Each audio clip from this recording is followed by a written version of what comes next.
After months of studying textbook Korean in the traditional way, I discovered a practical approach that helped me become conversationally fluent much faster. In today's video, I'm going to share the secret to Korean fluency that completely transformed my own learning experience. And I'll show you exactly how focusing on everyday phrases and common patterns used by native speakers can help accelerate your own learning journey. By the end of this video, you'll understand the step-by-step method that I use to finally break through and start having real Korean conversations. You want to become fluent in Korean, but what does that actually mean? To me, fluency means being able to handle most day-to-day situations in Korean, and it's being able to talk about oneself confidently, make connections with new friends and locals by speaking only in Korean, and of course, feeling like you can both understand the language and express yourself freely in a way where you can truly connect with the people and handle the situations that you might encounter. I've lived in Korea for a year now, and I've studied for several years before moving here. Now I feel confident handling most day-to-day situations I encounter, and it's truly an amazing feeling to see my own progress. My Korean is definitely not perfect, and my pronunciation is not native level. It's gotten to a point where I can communicate confidently, and making mistakes is just a key part of the road to fluency. I'm really excited to help you get there as well by sharing the most practical tips and tricks for speeding up your road to fluency. A really common beginner trap in learning Korean is relying too much on grammar and textbook learning while neglecting the most important aspects of speaking the language, which is actually speaking. And native speakers don't speak like they're reading out of a textbook, of course. So how can you bridge that gap between learning Korean with educational resources and also being able to speak real-life Korean? Well, the key is to learn what you'll actually say. I recommend starting with real-life phrases and not just theory, and also focusing on the most useful phrases that you'll use over and over again in Korean. And that leads us into the 80-20 rule. If you don't know, the 80-20 rule basically means that 80% of your results will come from just 20% of your efforts. In Korean learning, that means that you should focus on the small number of phrases and patterns that are most often used in everyday Korean. Because of course, those will give you the biggest boost in fluency, and it will become especially effective if you focus on phrases that you will use personally. So if you're not sure where your Korean level is, we actually have a free Korean level test that you can take in just a few minutes. It'll help you figure out exactly what to focus on next, so you can find it in the link below. First, you should learn how to introduce yourself. Learn how to say your profession. If you're a student, you can learn how to say your major, or learn how to say where you're from and why you're studying Korean, because people will ask you that all the time. Also learn how to introduce your hobbies and your family. And then to take it a step further, learn how to ask someone where they're from or what they're studying and what hobbies they enjoy. Because once you learn those key phrases, you'll be able to also understand if someone asks you those questions and then build them out into various conversations. Then before you know it, after studying some key sessions focusing on those most important areas for you specifically, you'll actually be able to navigate introductions and small talk conversations that you'll have over and over again when you meet somebody new. Now, applying the 80-20 rule to travel situations. Ask yourself, when would you expect to use Korean the most?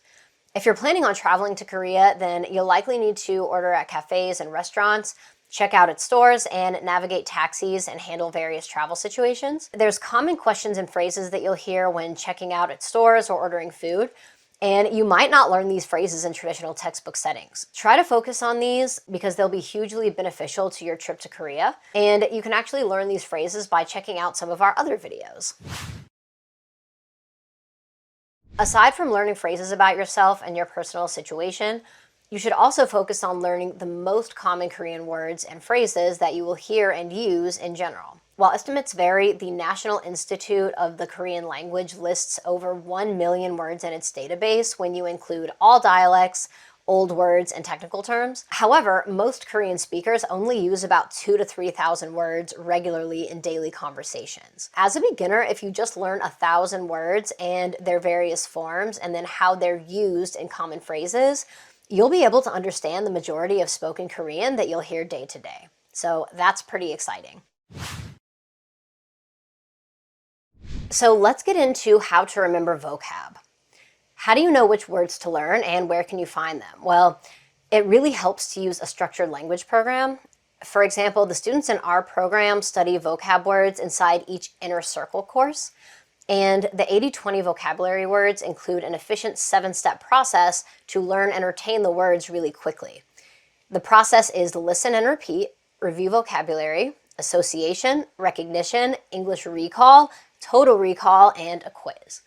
The Anki app is another especially helpful resource for memorizing vocabulary. Anki is a free flashcard app that uses spaced repetition to help you remember things better and faster. It's really popular for language learning because it shows you words right before you're about to forget them. So then the words actually stick in your long-term memory.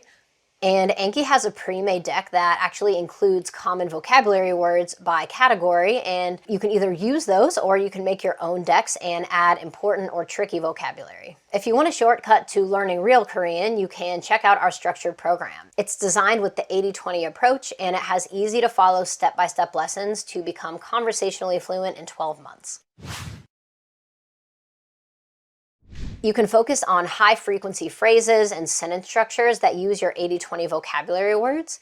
And if you do this, in no time, you'll be swapping out words to build your own sentences, which is great and a giant step closer to fluency. Remember, whenever you learn new words or phrases, be sure to speak them out loud.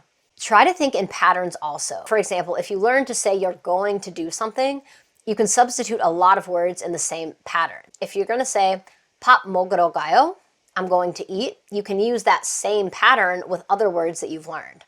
Like, 쇼핑하러 가요, I'm going shopping.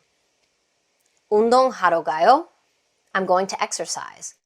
And once you get a common sentence pattern down like that, then you can use it in different ways and it'll start to feel natural, and then you'll be able to say those phrases quickly, making your Korean sound a lot more polished and fluent. Here's an actionable plan. If you want to become fluent fast, the best strategy is to practice every single day. And you want to study smart, not just hard. Here is my 30-minute daily plan for fast fluency. First, spend 10 minutes reviewing 80-20 vocab words. Then spend another 10 minutes reviewing a high-frequency pattern that incorporates your new words. And while 10 minutes might sound short, you will be surprised at how much you can actually retain in 10 minutes of true focus time. Just set a time and put away all other distractions, and then spend another 10 minutes speaking out loud using the new pattern with as many of the words as you can think of. And then expand these into back and forth dialogues using other questions or sentences that you already know. And then in 30 minutes, you'll have learned a whole new Korean conversation. If you have more than 30 minutes to spend on studying, then try shadowing by repeating after native speakers in a K-drama or a YouTube video, and then try to make your pronunciation and inflection sound exactly the same.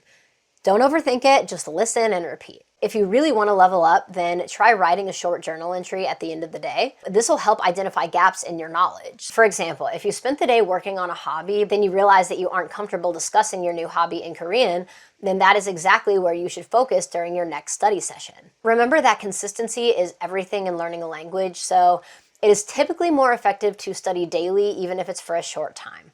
A huge factor in becoming fluent that nobody talks about enough is confidence. And in order to be fluent, you don't need to be perfect. You just need to connect in a way that fits into your goals. Try not to worry too much about small errors or grammar mistakes, and try to just focus on understanding and being understood. The more you try to speak and converse, even if you make a lot of mistakes, then the faster you'll learn and the more positive language experiences you'll have, and the more you'll build out your own confidence. We all remember the first time we successfully spoke to someone in Korean, or we remember the first time that a native speaker complimented us, and it's such a special feeling. But we can't have those moments without trying over and over again. Put yourself out there, try to celebrate your small wins, and just push through the difficult days. And then over time, you will be so proud of yourself at how quickly you can improve with daily effort. You really don't need to spend years and years to reach conversational fluency in Korean. You just need the right study method. Which part of this video resonated with you the most? Let me know in the comments below.